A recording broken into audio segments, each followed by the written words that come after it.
Hi guys, I'm Elise and I am the other half of Source 88. And today I wanted to jump on here, raw, authentic and real, and share my experience and the turning point in my life where I knew so desperately that things needed to change. And it wasn't so much about knowing how things were going to work out, but it was knowing that I couldn't go on any longer the way that I had been. Because it wasn't serving me, and if anything, it was actually killing me. So today I wanted to jump on here and start from the really crucial part of my life in 2018. And it was June 2018 where I made a huge decision. I was in an unhealthy, toxic relationship, which was riddled with addiction and lies and betrayal from the other side. And through that experience, we were supposed to be going on a holiday to Europe in June 2018. And I was in such a place of desperation. I was riddled with anxiety. I hardly could sleep. I could hardly eat. I could hardly do physical exercise. I felt so weak and an emotional wreck, basically. I felt withdrawn from social activities. I felt like I didn't belong anywhere. I felt like I was going crazy and that I just needed a break from the world. And so what I chose to do was very, very soon before we were supposed to be going to Europe, I cancelled my ticket and I checked myself into South Pacific Private Hospital, the mental health hospital in Kirkhill. And I chose voluntarily to go into this place for 3 weeks because I knew that I couldn't continue doing my life the way that I was doing it. I surrendered to needing help, and I just felt like I needed the world to stop, that I needed to just catch up. I had suicidal thoughts. I didn't want to live because the pain was too much. I went through a very traumatic experience in that relationship over those 2 years of betrayal and lies and very unhealthy, toxic, volatile behavior. And through this whole experience, I learned about the term codependency, which I'd never heard of before. I didn't even know what it was. And my experience and understanding of codependency now is where you feel like you have a void, and maybe you don't even know that you have it, but you just feel like you're not enough. You're not enough the way that you are. You're not enough the way that you look. You're not enough, full stop. It all comes down to, for me, it came down to I didn't feel enough. And so I made up that because I wasn't enough, that was why my partner cheated on me. And because I wasn't enough, that was why I hadn't really had a successful relationship, that they'd always ended. And they were toxic and unhealthy, and they left me going from high highs to low lows and just trying to dust my hands, move on to the next relationship. And it wasn't serving me in any way. So I checked myself into the mental health hospital for severe anxiety and depression in June 2018. And 3 weeks after that, I realized, well, it was a week and a half in, I realized I couldn't continue doing this anymore. I could not put myself through this pain, this trauma, this never-ending cycle and repeating pattern of abuse and destructive and unhealthy relationships. I was doing it to myself because I was staying in that relationship and I was avoiding responsibility of what was my part that I was playing.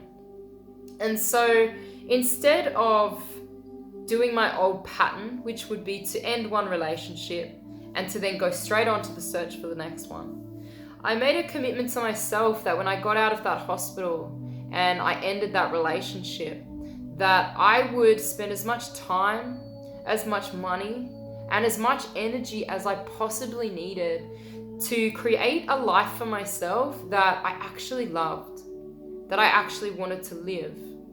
And it took a lot of work. It was not easy. it still isn't easy. This path that we're on, it's not easy, but there are so many rewards and benefits that I see that I now gain that I was missing before, because I was living my life in a place of avoidance, in a place of denial, in a place of blame and codependency. I was trying to fill that void that I felt within myself of not being enough with relationships, with partying, with alcohol, with exercising, with obsessing over the way that I looked and that my body looked, with gossiping with friends at that point in time. It was all of these behaviors that actually really weren't serving me and were keeping me stuck in this same old toxic repeating pattern of relationship, fail, feeling really, really terrible, then going through another start of a new relationship, feeling really, really good, and then feeling really, really bad when it ended. And I couldn't live like that anymore.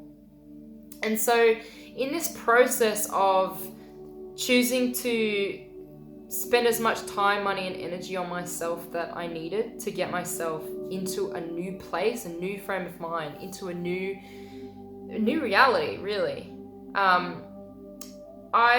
In the hospital, when I was in the hospital, one of the key and integral activities that shifted my entire reality was meditation.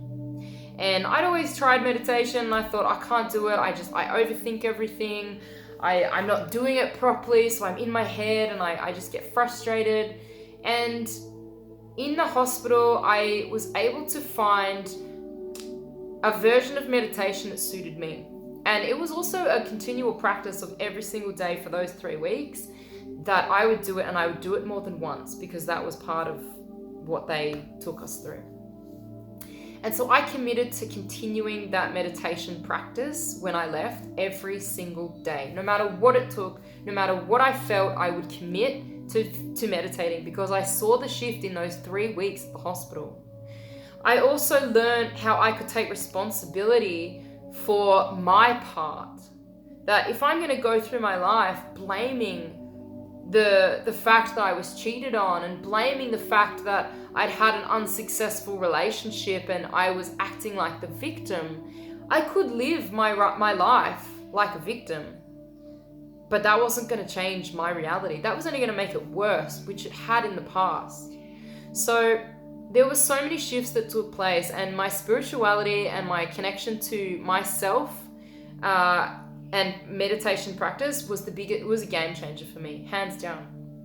And so from that day in June 2018 to this day in October 2020, I meditate every single day. And it's something that, every now and then, if I can't, I have a busy schedule or something's come up and I can't do it, then there's a day that might slip by and I feel the difference.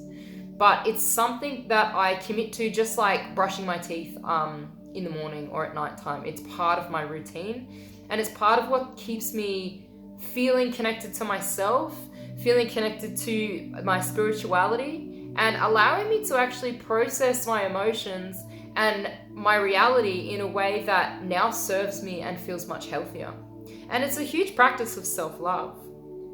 So I also started going to spiritual conscious events. I stopped going out to nightclubs and partying and drinking alcohol.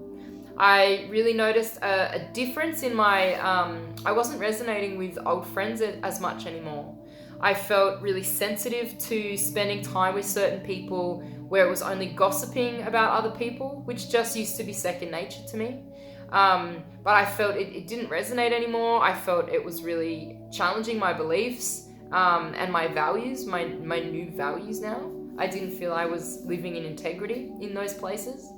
And so there was a period which they call the dark night of the soul, where I was doing so much soul searching. I was seeing a psychologist. I was doing EMDR from the post-traumatic stress that I was experiencing from the trauma in the relationship.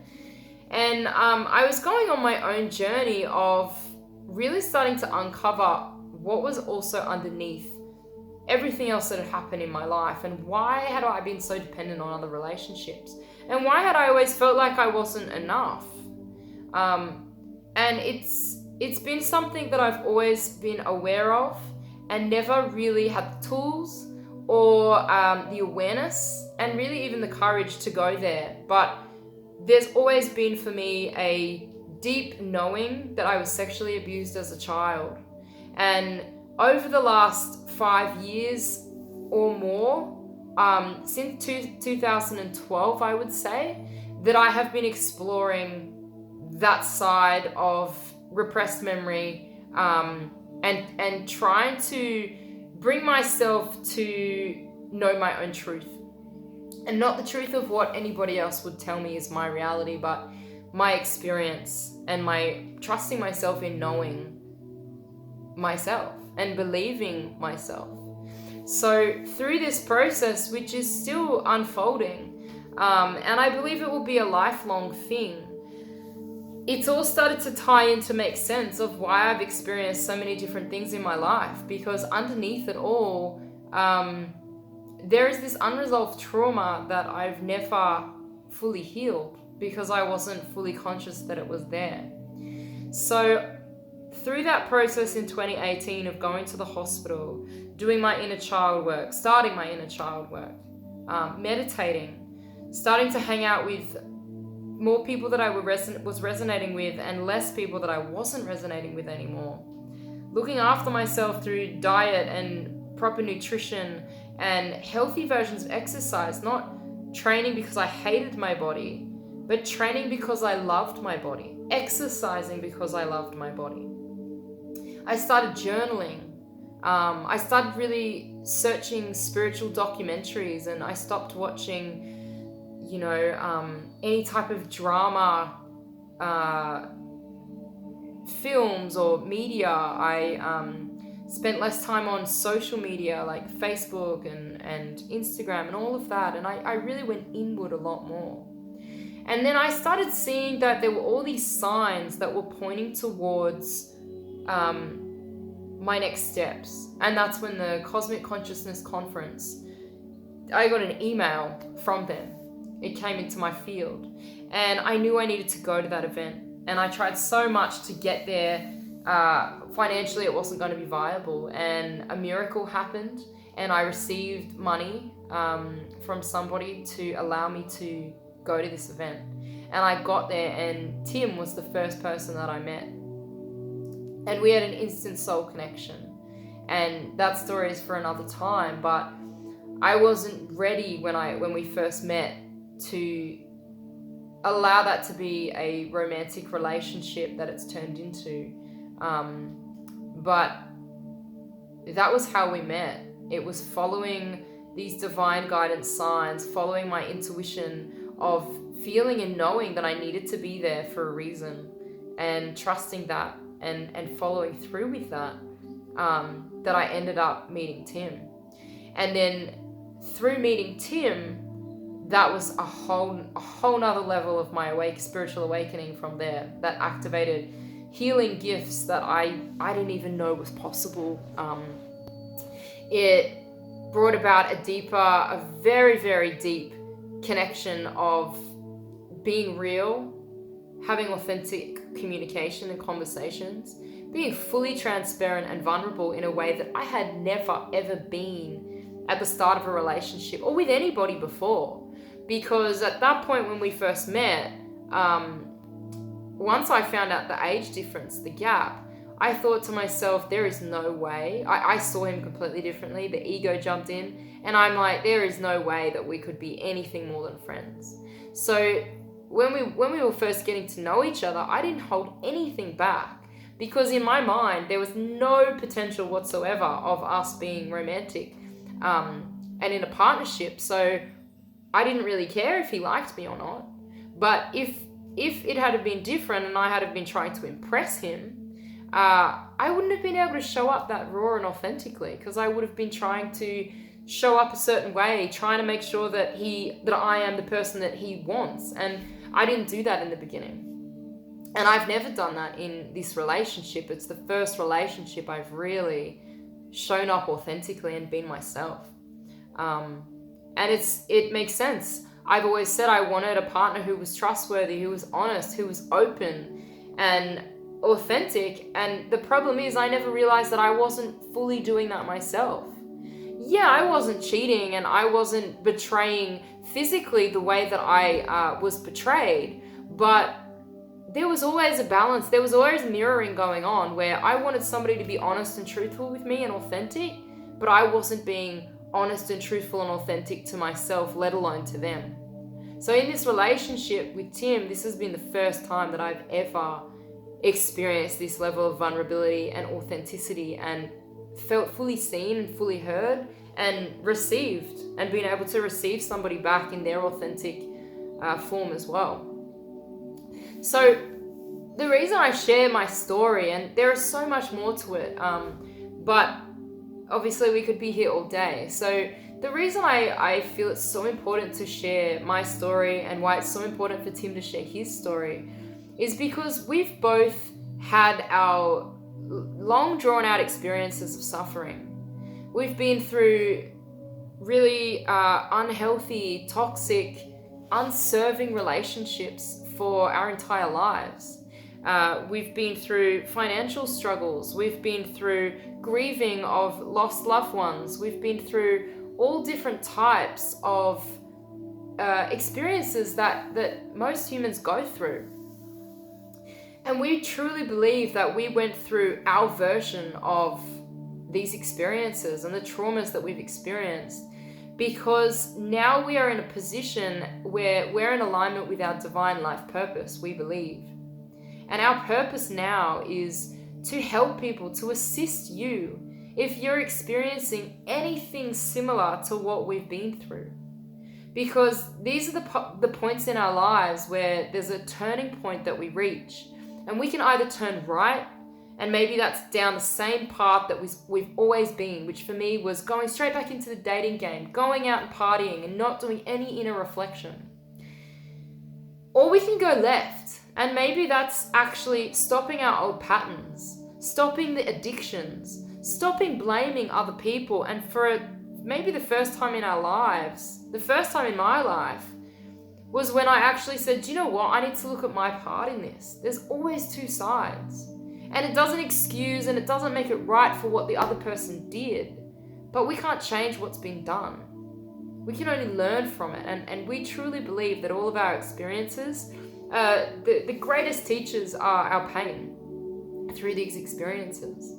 And so our purpose really is to be able to share our story authentically, to share what worked for us. And also our intention is to be able to now put together, so all of our workshops, all of our retreats, all of our sound healings and services that we provide and our healing sessions, they all come from the foundation of providing you with the support, with the tools and the resources that we know work, because we've been there. And maybe it took us years and years and thousands of dollars and so much time and energy to finally get to that place of like transformation and taking a different turning point. But we feel that now we can lessen the time and the suffering that you have to go through, because we've got the services, we've got the tools, we've got the resources, and we know that they work, they're proven. And it's not just us that will say that. So everything that we offer, this is what it's about. It's about helping you when you're at a turning point in your life and you know that you can't keep going the same way. You know that you need to make a change, and you know you want to create a life that you love, not a life that you're just surviving and that you are struggling through, feeling like you're suffering, but a life that you truly, truly love. And that's where we are right now. And we have been for quite a few months. And it took a lot of work before we were together and then coming together. But I can tell you and I can guarantee you that it's worth it. So if our services and any of our events resonate for you, if our stories resonate for you, then please reach out to us, because this is part of our purpose. And we truly believe and we're passionate about the services, the skills, the tools, the sound healing, the meditation, and everything else, that it can literally change your life. and you can stop the suffering right now. So even if it's just for a phone call or a text message, or if you'd like to come to our upcoming workshops and retreats, please get in touch with us, and we'd really, really love to hear from you. So thank you for witnessing part of my journey, and I wish you all the best, and I really hope to see you and connect soon. Lots of love.